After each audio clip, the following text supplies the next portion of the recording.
ప్రపంచవ్యాప్తంగా 8 గంటల పని విధానం కోసం రక్త తర్పణం చేసి ప్రాణత్యాగాలు చేసి మేడేని సాధించుకున్నాం. ఇవాళ అటువంటి 8 గంటల పని విధానానికి తూట్లు పొడుస్తూ కేంద్రంలోని బీజేపీ ప్రభుత్వం, రాష్ట్రంలోని కూటమి ప్రభుత్వాలు పని గంటలు పెంచిన నేపథ్యంలో మనం ఈ మేడేని జరుపుకుంటున్నాం. 8 గంటల పని విధానాన్ని కొనసాగించుకోవడానికి మేడే రోజు మనందరం కూడా రాబోయే కాలంలో పెద్ద ఎత్తున పోరాటాలకి సన్నద్ధమవుతూ దీక్షా దినంగా ఈ మేడే జరుపుకోవాలని చెప్పి సిఐటియు ఏపీ రాష్ట్ర కమిటీ పిలుపునిస్తోంది. ఈరోజు పాలకుల విధానాలు కనుక చూస్తే 29 కార్మిక చట్టాలని రద్దు చేసి 4 లేబర్ కోడ్లను తీసుకొస్తే దీన్ని పార్లమెంట్ లో మన రాష్ట్రంలో ఉన్న పాలకపక్షం, ప్రతిపక్షం ఇద్దరు కూడా ఆమోదించారు. టీడీపీ, జనసేన, వైసీపీలు 3 కూడా దీనికి ఆమోదం తెలిపాయి. అంటే వీళ్ళు కార్మికుల హక్కులు కాలరాయడంలో వీళ్ళందరూ ఒకటే అన్న సంగతి మర్చిపోకూడదు. మన రాష్ట్రంలో కూటమి ప్రభుత్వం పని గంటల్ని 48 గంటల వారానికి ఉంచానని చెబుతూనే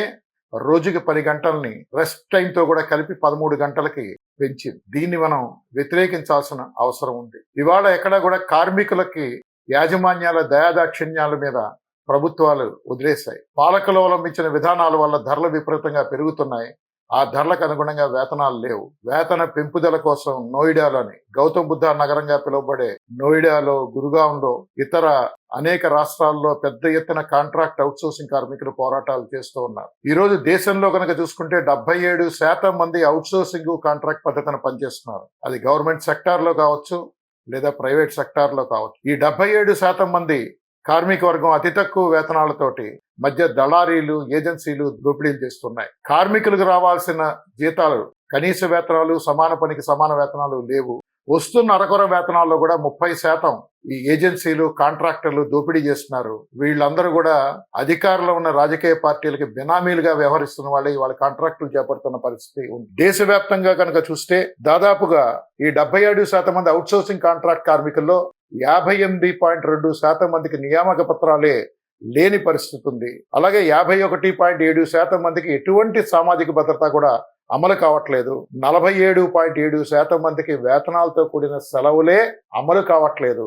ఏడాది పొడుగునా పని చేయించుకోవడమే తప్ప వాళ్ళకి ఇవ్వాల్సిన వేతనాలు ఇవ్వకపోతుంటే మనం ఓట్లేసి గెలిపించిన ప్రభుత్వాలు మాత్రం పట్టించుకోకుండా అటువంటి ఏజెన్సీల మద్దతుగా, వత్తాసుగా నిలబడడం అనేది శోచనీయం. కాబట్టి ఈ నేపథ్యంలో మనం ఈ మేడేని జరుపుకుంటున్నాం. కాబట్టి మేడేని ఒక దీక్షా దినంగా జరుపుకోవాల్సిన అవసరం ఉంది. మనకి 8 గంటల పని విధానం కోసం ప్రాణత్యాగం చేసిన అమరవీరులు ఎవరైతే ఉన్నారో వాళ్ళ స్ఫూర్తితోటి రాబోయే కాలంలో మనం మరింత పెద్ద ఎత్తున పోరాటాలకు సన్నద్ధమవుతామని చెప్పి ఈ మేడేని మనం జరుపుకోవాల్సిన అవసరం ఉంది. కేంద్రంలో కావచ్చు, రాష్ట్రంలో కావచ్చు, పాలకులు అవలంబించిన విధానాల వల్ల ధనవంతులు మరింత ధనవంతులుగా మారుతున్నారు. దేశంలో కనుక చూస్తే కనుక దేశంలో ఉన్న మొత్తం సంపదలో 21% సంపద కేవలం 10 మంది చేతుల్లో ఉంది. మరొక 58% సంపద అత్యధిక ధనవంతులుగా ఉన్న 1% మంది చేతుల్లో ఉంది.